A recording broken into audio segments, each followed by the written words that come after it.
The Word of God is alive and powerful, sharper than any two-edged sword, piercing even to the dividing asunder of the soul and spirit, and of the joints and the marrow, and is a critic of the thoughts and intents of the heart.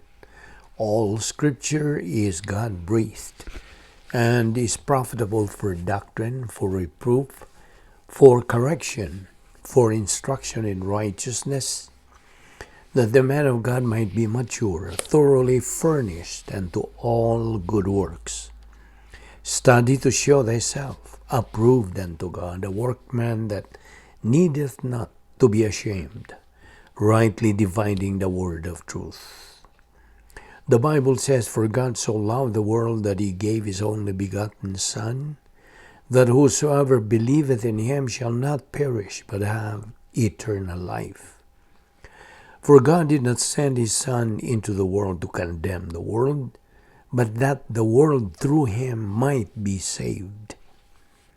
He who believes in him is not condemned, but he who does not believe is condemned already, because he has not believed in the name of the only begotten Son of God.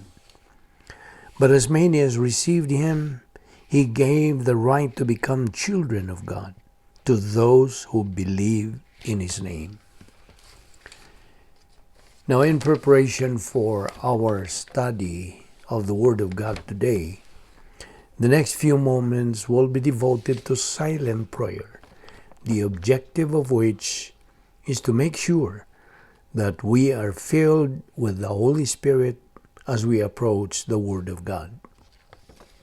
So silent prayer gives you the privacy of the priesthood and makes the option of rebound possible if necessary. But for you, unbeliever, the issue you're facing is not rebound, not confessing your sins, but faith alone in Christ alone. Acts 16:31 says, "Believe on the Lord Jesus Christ, and thou shalt be saved." Therefore, let us pray.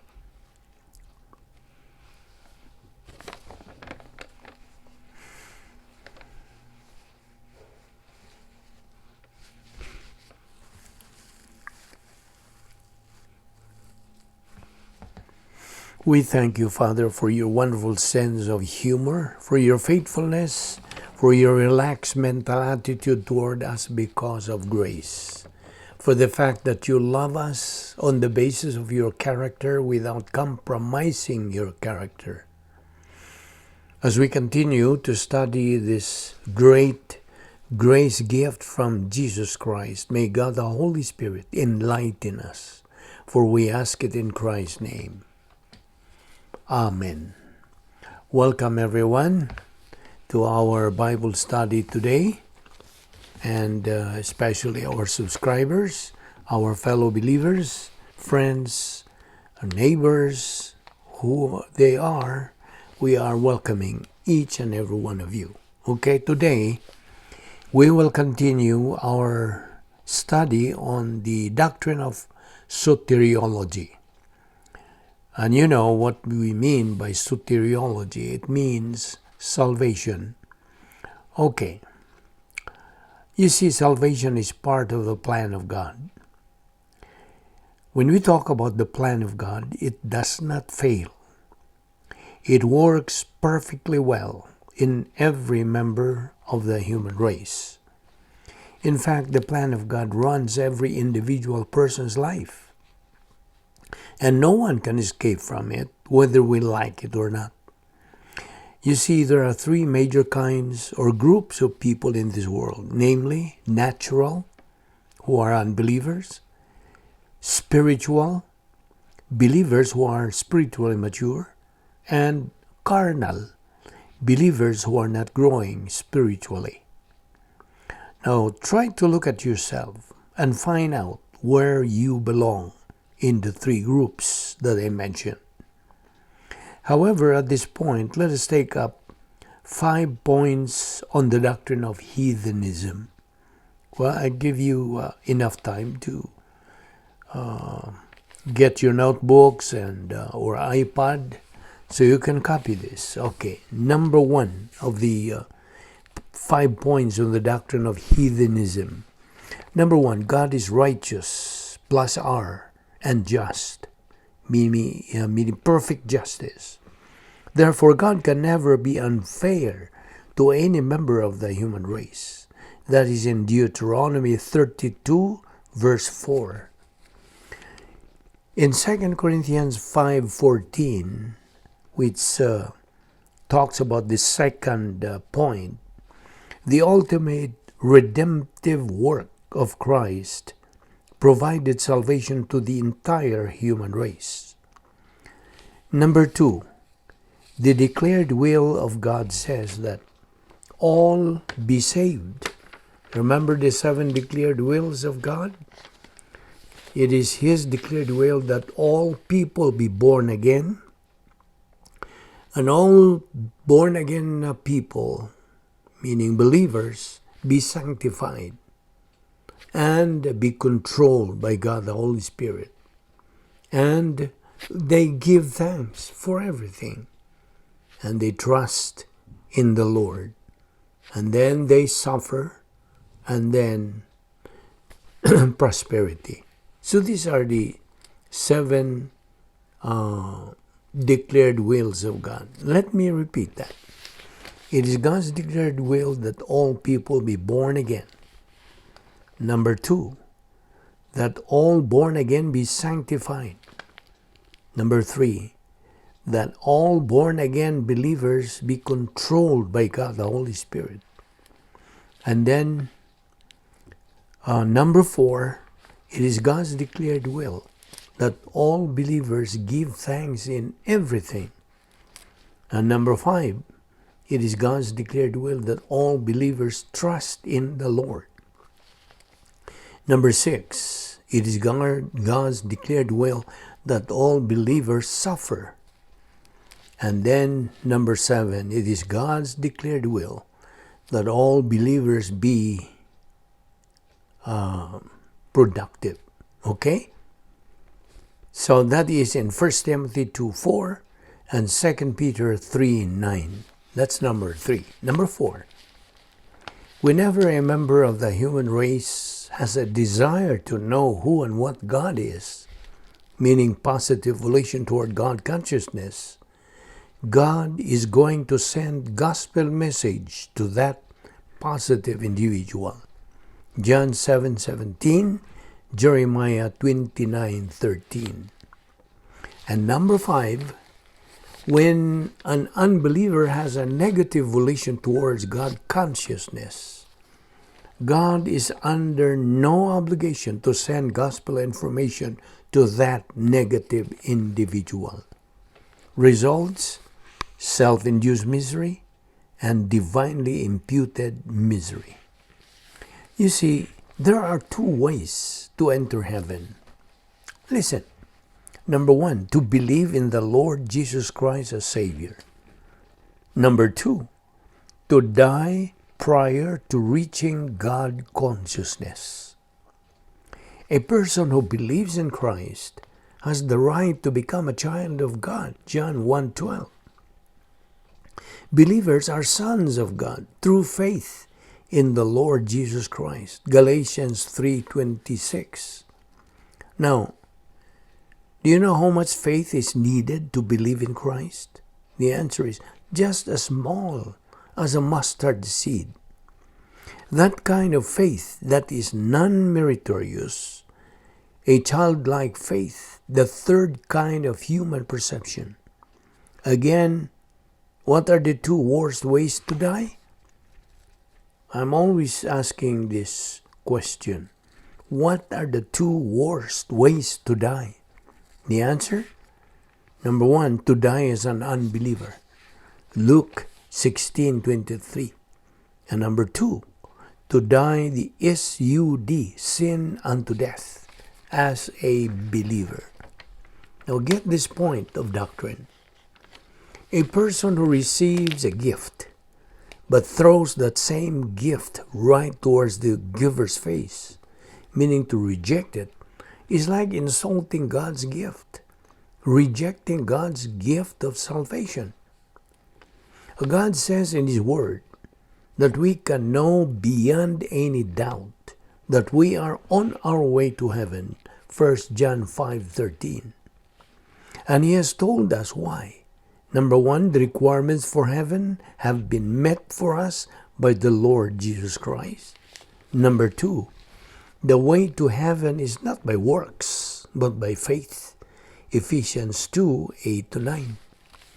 In Acts 16:31, believe on the Lord Jesus Christ, and thou shalt be saved. John 6:47, I tell you the truth, he who believes has everlasting life. John 3:18, whoever believes in him is not condemned, but whoever does not believe is condemned already because he has not believed in the name of the only begotten Son of God. John 3:36, he who believes in the Son has life, and he who rejects the Son will not see life, but the wrath of God abides on him. Now, another question I would like to ask you. How do you know for sure you have indeed become a child of God? You see, I often ask anybody, whenever God gives me an opportunity, this question: how did you become a Christian? Now, if I were to pose the same question to you, how would you respond? Could you provide a clear biblical answer? Perhaps it's time for you to make sure you understand the basics of salvation. Not so you can answer a reporter's question, but so you can know for sure that you have indeed become a child of God. Ask yourself the following questions. Number one, have I recognized that I've committed sin against God? Romans 3:23 says we have all sinned and come short of God's perfect standard. It is because of our sin that salvation is so vital. We need to be forgiven. Number two, have I acknowledged that Christ died on the cross to pay the penalty for my sin? And have I acknowledged and believed in Him, Jesus Christ, as my personal Savior? Romans 10:9-10. Salvation is not a matter of trying to live like Jesus or believing that He was a good man. It is accepting as a gift what He did at the cross for us. Number three, do I desire to live in a way that pleases Christ? This gives evidence that our faith in Him is genuine. 1 John 2:3-6. Do you know you are saved? It's the most important question you'll ever answer. I would like to leave you the words to live by. To get to heaven is who you know that counts. I repeat, to get to heaven, it is who you know that counts. Try to read the following verses: Ephesians 1:3-14, 1 Peter 3:15. Now, salvation. Let me talk about post-salvation spiritual life. After salvation, what?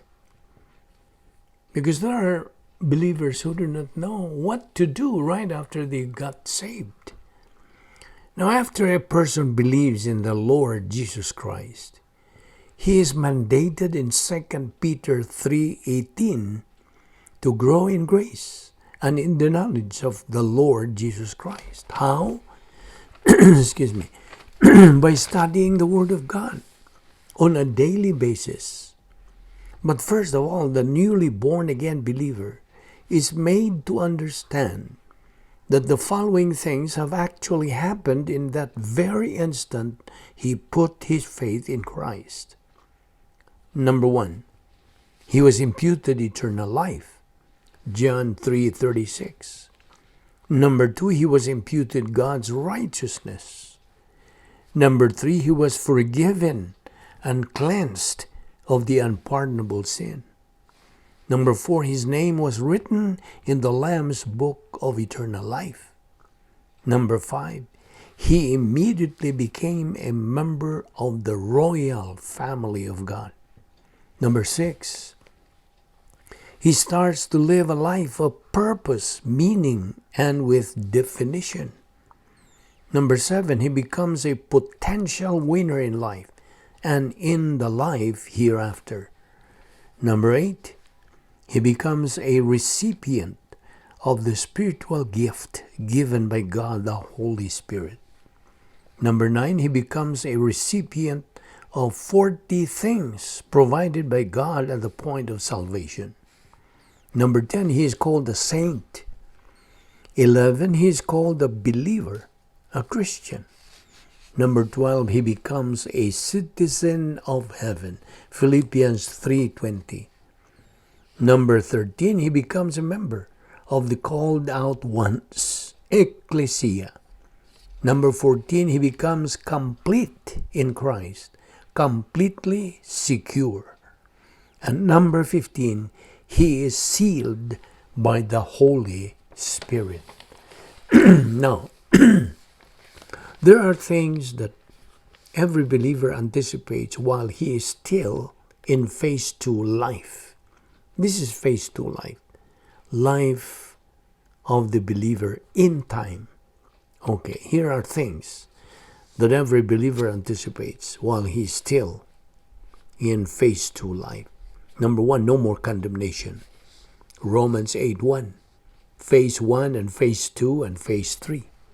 No more condemnation. Number 2, he is absent from the body, face to face with the Lord. 2 Corinthians 5:8. That's in phase 3.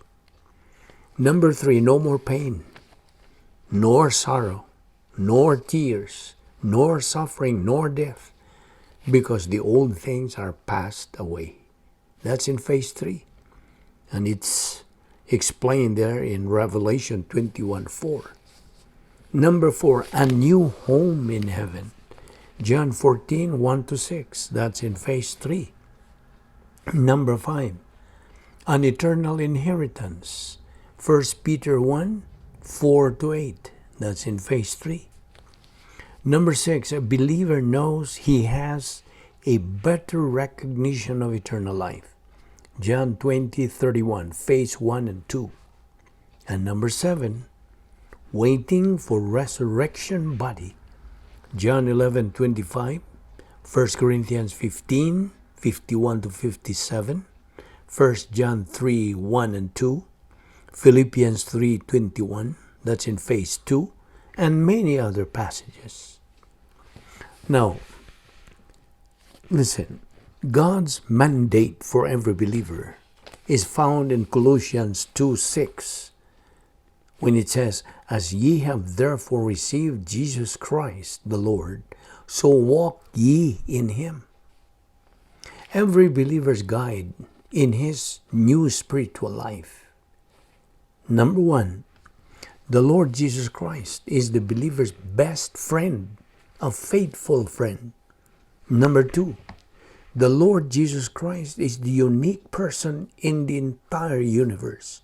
That is his hypostatic union, God and man at the same time. Number 3, the Lord Jesus Christ is the only genuine celebrity who never dies nor fades.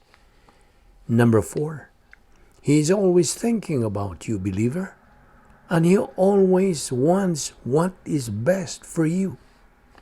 Number 5, he considered you so important that he sacrificed himself for you. He became your substitute. While we were yet sinners, he died for us. He became a substitute while he was hanging on the cross. Number 6, he created the universe and controls it now. Number 7, nothing in the universe happens unless Jesus Christ lets it happen. Number 8, he's always by your side.